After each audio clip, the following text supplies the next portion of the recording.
जिस दिन मेरा नाम माइक्रोफोन पर घसीटा गया, मेरी माँ मेरे पास खड़ी थी और बिल्कुल चुप रही।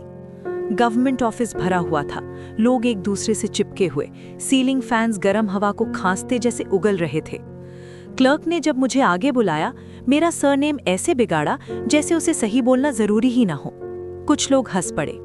मुझे लगा जैसे मेरी छाती अंदर की तरफ मुड़ गई हो, जैसे आवाज के हाथ हों। पेपर्स पर स्टैम्प पड़े, थड थड।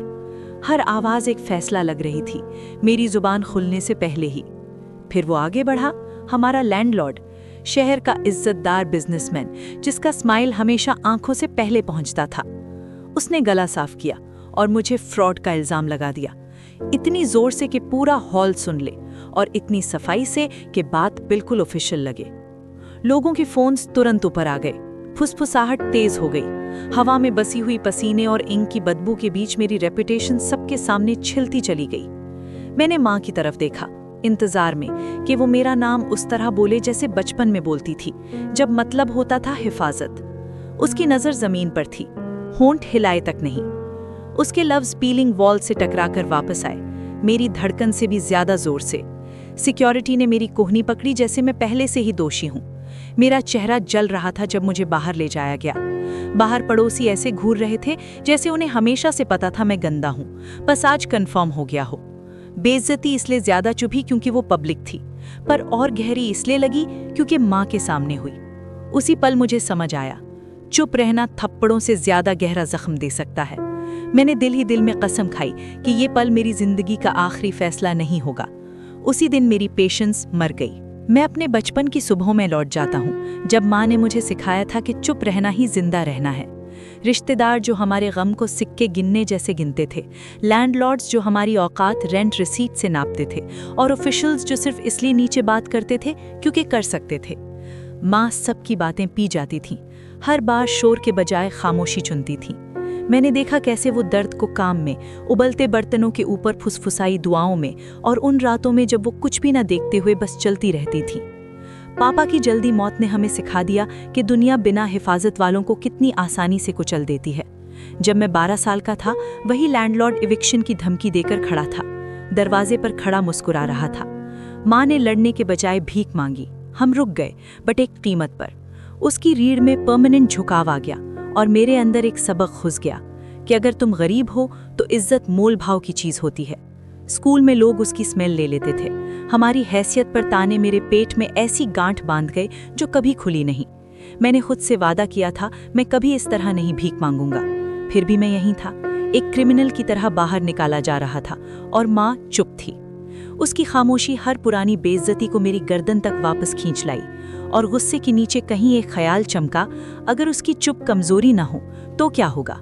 अगर वो सिर्फ एक हिसाब की किताब हो जो बंद होने का इंतजार कर रही हो।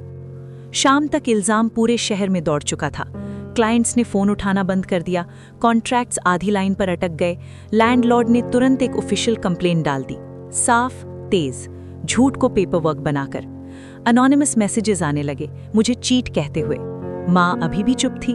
उसने चाय बना दी जो मैं पी नहीं पाया। कप वैसे ही पड़े रहे, भाप मेरी हिम्मत की तरह धीरे धीरे उड़ रही थी। मैंने सब कुछ इकट्ठा करना शुरू किया, डॉक्यूमेंट्स, रिसीट्स, पुराने मैसेजेस, जो भी मेरी तरफ से बोल सके जब मुझे चुप कराया जा रहा था। हर ऑफिस विजिट मुझे याद दिलाता था कि वो मुझे कितना छोटा महसूस करवाना चाहते हैं। कुर्सियां नीचे, काउंटर्स ऊपर। जब भी उससे सामना होता वो मुस्कुरा देता, अपनी पहुंच पर पूरा भरोसा। मैंने पड़ोसियों को हमारी असल फितरत पर बातें करते सुना, जैसे उन्हें हमेशा से शक था। मेरा गुस्सा तेज हो रहा था, पर रास्ता नहीं मिल रहा था। एक पल के लिए मैंने सोचा उसे फिजिकली कन्फ्रंट कर लूं, उस रिलीफ को महसूस करूं, फिर रुक गया। जोर जबरदस्ती उसकी कहानी ही सच साबित करती। उसे मुझे लाउड और रेकलेस चाहिए था। मैंने सांस लेते रहना चुना। एक रात देर से फोन आया और खामोशी टूट गई। अंधेरे में माँ की आवाज बिल्कुल स्टेबल थी। उसने कहा, किचन में आ जाओ। उसने आखिरकार बोलना शुरू किया, और जो बताया उसने सब कुछ बदल दिया। सालों से वो हर धमकी, हर ब्राइब डिमांड, हर इल्लीगल शर्त को चुपचाप डॉक्यूमेंट करती आ रही थी। उसने सिंक के नीचे हाथ डाला और एक जंग लगा टिन बॉक्स निकाला। अंदर नोटराइज्ड कॉपीज थीं, डेट्स को ध्यान से घेरा गया था, रिकॉर्डिंग्स कपड़े में लपेटी हुई जैसे बहुत नाजुक हों। सच मुझे टुकड़ों में समझ आया। उसका एम्पायर इज्जत पर नहीं बना था, वो फॉर्ज्ड लीजेस और चुपचाप ब्लैकमेल था। प्रेशर उन लोगों पर जो लड़ना नहीं जानते थे। माँ की खामोशी हार नहीं थी, वो स्ट्रैटेजी थी। मैंने देखा कैसे उसकी आंखों से डर निकल गया और उसकी जगह पक्का इरादा आ गया। उसी छोटी सी किचन में फ्लिकर करती लाइट के नीचे पावर का पलटना हो गया। मुझे उस पर शक करने की शर्म हुई, फिर ऐसी ग्रैटिट्यूड आई जिसने मेरे हाथ स्टेबल कर दिए।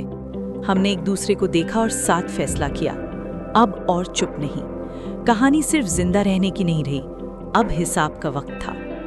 हमने सालों के सबूत के साथ काउंटर कंप्लेंट फाइल की।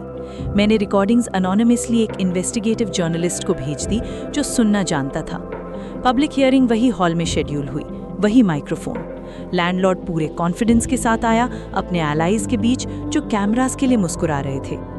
जब एविडेंस चलाया गया, उसकी आवाज़ पूरे हॉल में गूंज उठी, ब्राइब्स मांगती हुई, बिल्कुल कैजुअल अथॉरिटी के साथ। फुसफुसाहट गैस्प्स में बदल गई, कैमरास और करीब आ गए। मैंने शांत रहकर बोला, हर झूठ वापस अपने नाम से उतारते हुए। माँ मेरे पास खड़ी थी, आखिरकार पूरी तरह दिखती हुई, उसकी मौजूदगी पत्थर जैसे मजबूत। ऑफिशियल ने उसकी प्रॉपर्टीज पर फॉर्मल इन्वेस्टिगेशन अनाउंस की। जैसे ही वारंट्स का जिक्र आया, उसका कॉन्फिडेंस टूट गया। जो बेइज्जती उसने मेरे लिए लिखी थी, वो लाइव उलट गई, सबके सामने, बिना इनकार के। जस्टिस बिना चीख चिल्ला के हुई, बिना ड्रामा के, सिर्फ डॉक्यूमेंट्स अपना काम करते हुए। बाद में चार्जेस फाइल हुए और इंक्वायरी तक उसके अकाउंट्स फ्रीज कर दिए गए। एक ऑफिशियल नोटिस ने मेरा नाम साफ कर दिया। पड़ोसी नजर मिलाने से बचने लगे, समझ नहीं आ रहा था कैसे माफी मांगे। क्लाइंट्स धीरे धीरे वापस आए, कुछ शर्मिंदा, कुछ इज्जत के साथ। माँ की एक हल्की सी हंसी निकली, जैसे सालों का बोझ उसके जिस्म से निकल रहा हो। इस बार हमने जगह छोड़ी अपनी मर्जी से, धमकी के नीचे नहीं। शहर छोटा लगने लगा, कम घुटन भरा। मैंने सोचा कि सच के सामने आने में इतना वक्त लगने की कीमत क्या थी। मैंने सीखा कि बदला हमेशा गुस्से जैसा नहीं दिखता। कभी कभी वो सिर्फ पेशेंस होता है जो आखिरकार प्याज के साथ वापस आता है। मुझे समझ आया कि खामोशी अगर सोच समझकर यूज की जाए तो एक हथियार बन सकती है। मैं गलत था जब मैंने चुप को कमजोरी समझा। मैं माँ की एंड्योरेंस को इज्जत देता हूँ, बिना उसके दर्द को महान बनाए। अगर तुम अभी चुपचाप कुचले जा रहे हो तो ये सुनो, बेइज्जती एंड नहीं होती, डॉक्यूमेंटेशन मैटर करती है। वक्त हर चीज याद रखता है जिसे हम भूल गया समझते हैं। जस्टिस एक प्रोसेस है, एक पल नहीं। मेरी माँ कभी चिल्लाई नहीं, बट सच ने आवाज उठा दी। अपनी साइलेंट स्ट्रेंथ की कहानियां शेयर करो, वक्त ने सबका हिसाब लिख दिया।